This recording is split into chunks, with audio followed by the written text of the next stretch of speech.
নমস্কার বন্ধুরা, খুব সাধারণ অথচ দারুণ টেস্টি একটা মটনের রেসিপি আপনারা বাড়িতে কিভাবে বানাবেন সেটা আজ আমি আপনাদের সামনে তুলে ধরব। ভিডিওটা শুরু করব তার আগে আমার চ্যানেল সাবস্ক্রাইব করার জন্য অনুরোধ রইল। রেসিপিটা বানানোর জন্য আমি নিয়েছি কয়েক কোয়া রসুন, আদা কুচি, কাঁচা লঙ্কা কুচি আর তার সাথে কয়েক টুকরো আলু।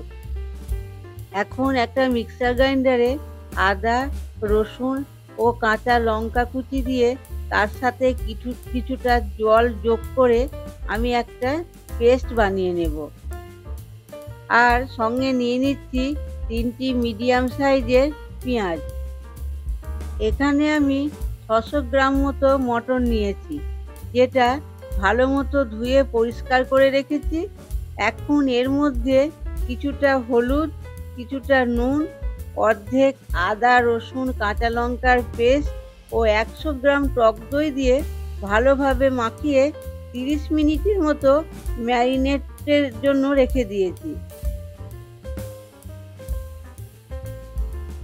এবার একটা কড়াইয়ে 3 চামচ সর্ষের তেল দিলাম। তেল গরম হয়ে গেলে কেটে রাখা আলুর টুকরোগুলো যোগ করে তার সাথে কিছুটা নুন ও হলুদ দিয়ে ভেজে উঠিয়ে রাখলাম।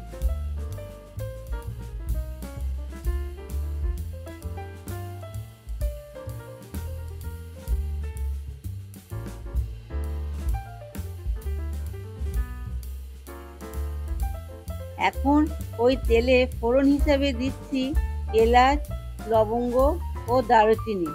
ফোড়নের একটা সুন্দর গন্ধ বেরোলে কুচিয়ে রাখা পেঁয়াজগুলো দিয়ে বেশ লাল করে ভেজে নেব। এখন 3টে তেজপাতা দিয়ে দিলাম। এদিকে আমার পেঁয়াজটা ভাজা হোক, এর মধ্যে আমি একটা মশলা বানিয়ে রাখছি। এর জন্য একটা ছোট বাটিতে 1 চামচ জিরে গুঁড়ো, 1 চামচ ধনে গুঁড়ো, 1 চামচ লাল লঙ্কার গুঁড়ো ও 1 চামচ হলুদ দিলাম। এর মধ্যে যোগ করব অল্প একটু জল। একটা চামচের সাহায্যে মিশিয়ে কিছুক্ষণ রেখে দিলাম।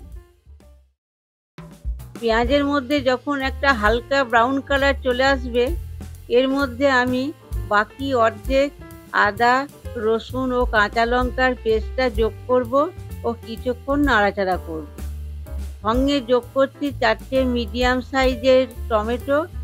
বেশ কিছুক্ষণ নাড়াচাড়া করার পর কিছুটা নুন যোগ করব, যাতে টমেটোগুলো নরম হয়ে যায়। এখন এর মধ্যে বানিয়ে রাখা মশলাটা যোগ করছি ও ভালোভাবে কষিয়ে নিচ্ছি। এরপর যোগ করছি 2 চামচ কাশ্মীরি লঙ্কার গুঁড়ো। অল্প একটু গরম জল দিয়ে মশলাটা ভালোভাবে কষিয়ে নেব, যাতে লেগে না যায়। এখন মশলা থেকে তেল ছেড়ে আসলে আগে থেকে ম্যারিনেশন করে রাখা মটনের টুকরোগুলো দিয়ে দেব ও ঢাকা দিয়ে বেশ কিছুক্ষণ কষিয়ে নেব। ভেজে রাখা আলুগুলো যোগ করব ও মাংসের সাথে মিশিয়ে নেব।